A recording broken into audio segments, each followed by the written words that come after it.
Olá, bom dia a todos meus alunos do Colégio Conectar Antares, professor Romário falando. Espero que todos estejam bem, se cuidando da sua família. Estou com muita saudade de vocês, sentir o calor humano, estar próximo de todos. Faz muita falta rir com vocês, né? Mas esse momento faz com que nós ficamos em casa, nós temos que permanecer em casa para evitar a proliferação do vírus e também diminuir a carga imposta no SUS, certo? Isso futuramente vai facilitar muito e vai salvar muitas vidas. Então, é necessário que nós fiquemos em casa. Mas estou aqui desejando que todos estejam bem e cuidando da sua família, certo? Começando o conteúdo. Nós vamos dar continuidade ao conteúdo da videoaula passada, mas agora nós vamos tratar um pouco dos domínios morfoclimáticos do Brasil, os domínios que pertencem a cada região, região sudeste, região sul, região centro-oeste, norte, todos esses lugares. Como o Brasil é um país muito grande, o Brasil tem uma diversidade de clima e diversidade de vegetação enorme. Então nós vamos ver cada um e ao que incube os domínios morfoclimáticos antes de tudo, certo?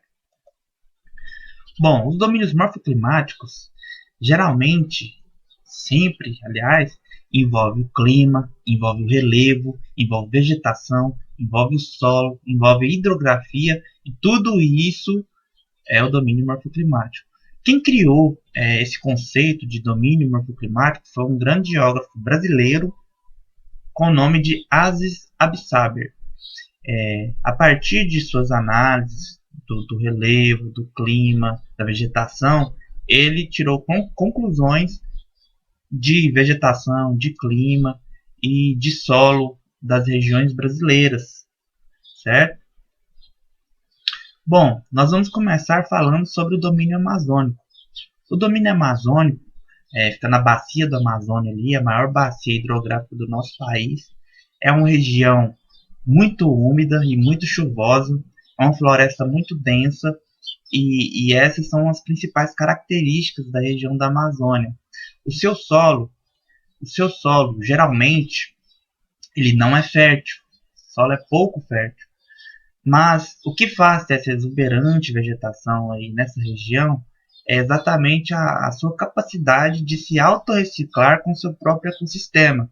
Ou seja, os galhos, as folhas que caem, tudo isso faz com que o solo se auto-adube e que a vegetação sempre continue exuberante.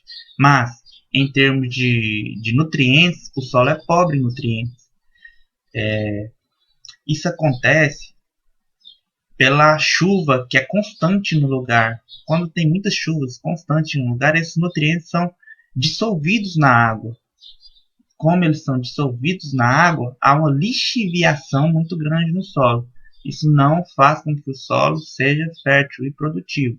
Tanto que existem muitos latifundiários que desmatam a Amazônia ilegalmente e constroem um grande território para fazer plantações. Mas logo esse solo ele se desertifica porque é muito pobre em nutrientes, não consegue manter uma plantação na agricultura imposta pelo homem sem ter toda essa reciclação natural da natureza, o que acontece na Amazônia, certo? Esses são as principais características. É o maior domínio brasileiro, 40% de todo o território brasileiro.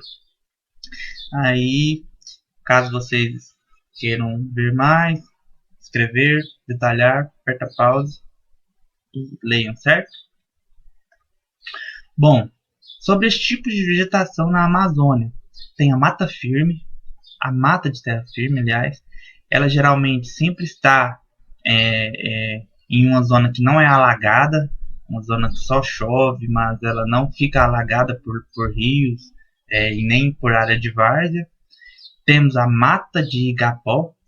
A mata de igapó, geralmente, ela fica um período um período com água, no período de cheias, no período da várzea, com água, e outro período, que é o período da seca, que não é nem uma seca tão grande assim, até porque na Amazônia as chuvas são constantes, ela fica somente em terra firme.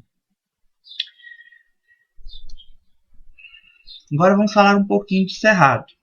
O cerrado é o domínio da nossa região centro-oeste, ela predomina no nosso estado, predomina em Goiás, tem uma característica, aqui essa é a região do cerrado, tem uma característica de ter dois períodos, o inverno geralmente é seco e o verão chuvoso. Isso faz com que haja dois períodos principais na região de cerrado. Geralmente as árvores são de pequeno porte, árvores retorcidas e de raiz grande, exatamente para poder captar essa água que fica numa parte bem profunda do solo, principalmente nos períodos de seca, certo? O cerrado, geralmente ele foi muito desmatado, continua sendo muito desmatado para a plantação da monocultura.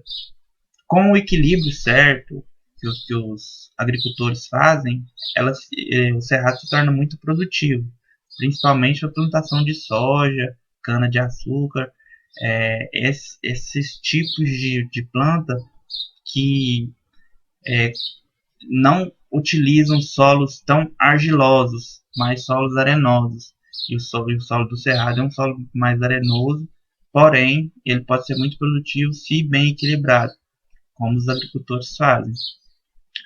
Aqui, como eu disse, existem dois períodos do cerrado. Esse aqui é um período em seca, um período de seca, fica bem amarelado. Quem viaja aí, passa por Brasília, por essas regiões que tem um cerrado típico goiano, consegue enxergar esse contraste. Período chuvoso, fica tudo verde, tudo mais bem esfoliado, né? No período da seca, geralmente tudo mais amarelado. Aqui nós temos exemplo de mata ciliar. A mata ciliar é a única que se preserva no período de seca, chuvoso, ela sempre vai se manter verde, porque é ela que faz com que o rio não assoreie, não haja assoreamento no rio, certo?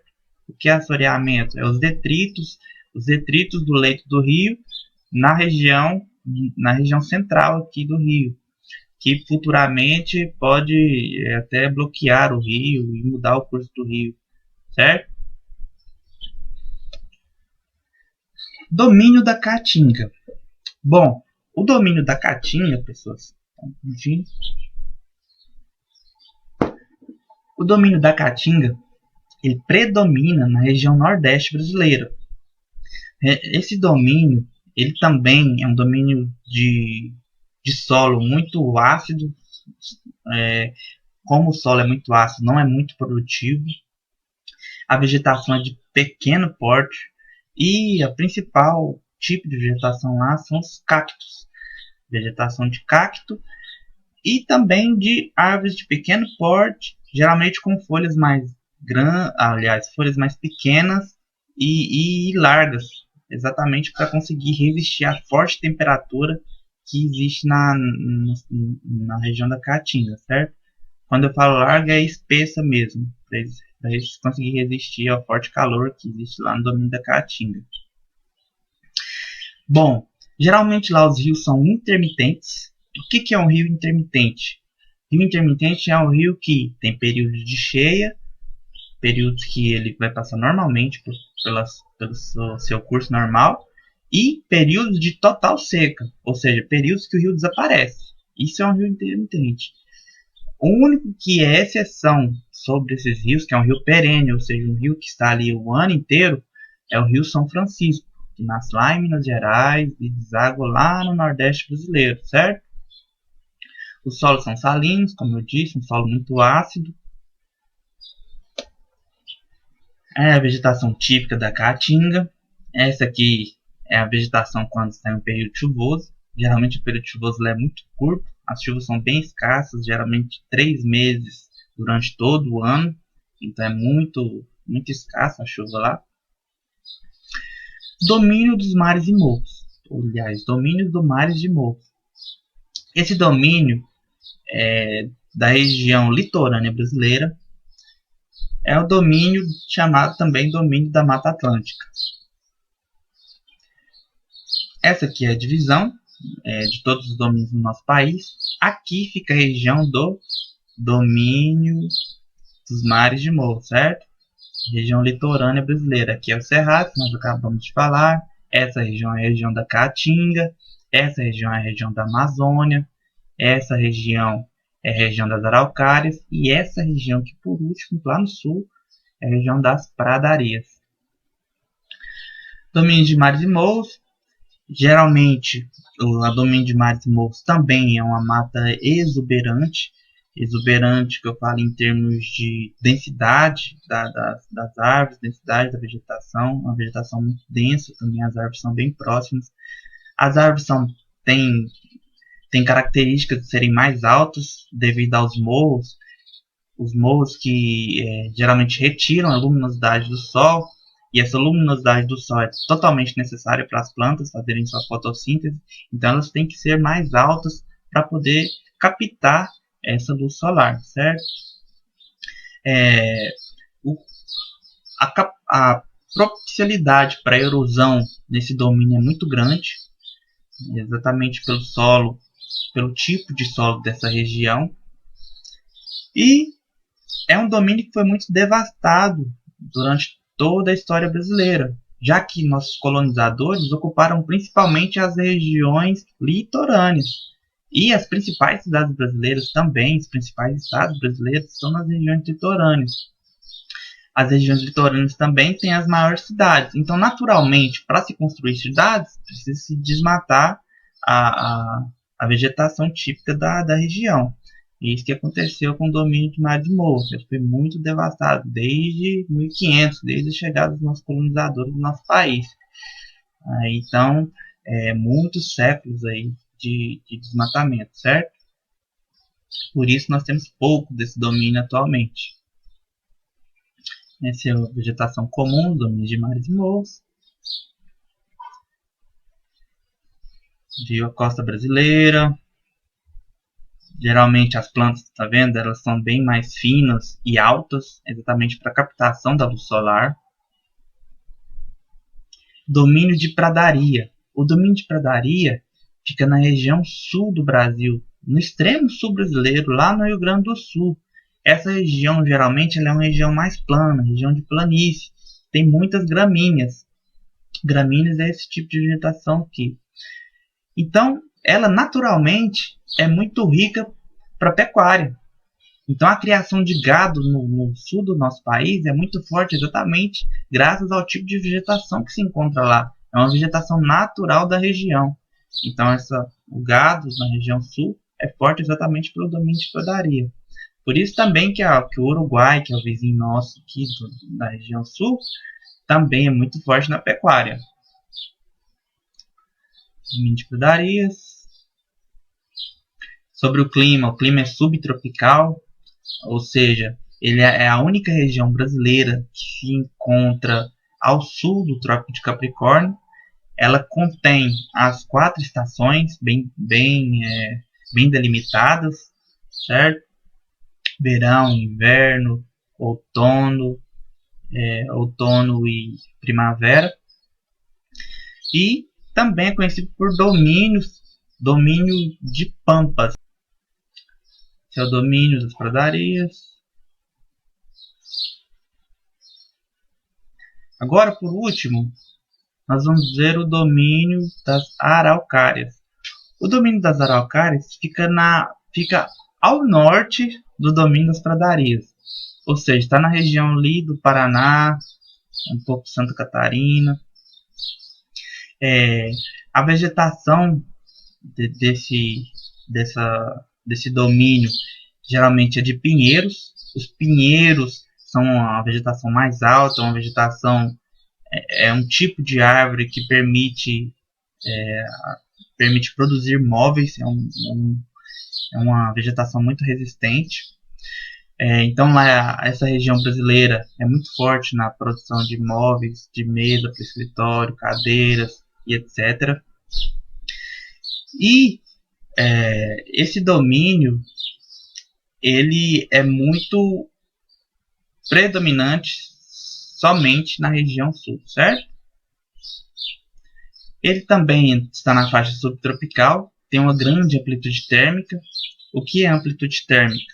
Amplitude térmica é quando as temperaturas variam, tem uma variação muito grande, enquanto no inverno, por exemplo, fazem 10 graus, no verão vai fazer 30, 32, 33 graus. Isso é uma grande amplitude térmica durante o ano. Nós não enfrentamos isso muito em Goiás, por exemplo. Em Goiás, inverno é muito quente e o verão também é muito quente. Então a amplitude térmica aqui é baixíssima, certo? Só para vocês terem uma noção do que é amplitude térmica. As faixas de transição. Faixa de transição geralmente é um lugar intermediário. É quando se tem um misto de mais de um domínio em uma região. Então, por exemplo, antes do Cerrado se tornar Mata Amazônica, tem a zona intermediária dos dois. É um misto entre Cerrado e Mata Amazônica, que geralmente é chamado de faixas de transição. Então, entre as regiões que estão na faixa de transição do nosso país, é a Mata dos Cocais, Mata dos Cocais, os manguezais e o Pantanal. Essas são as regiões que geralmente estão nas matas de transição, certo? Ou nas faixas de transição. Por hoje é só.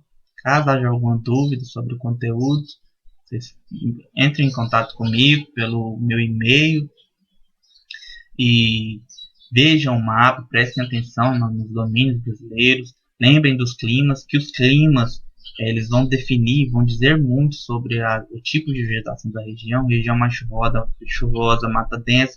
Região mais úmida, mata densa também. Região mais seca, vai ser um clima mais de savana, igual o nosso aqui, certo? E por hoje é só. Um abraço a todos. Caso haja alguma dúvida, estamos aí, certo? Abraço a todos.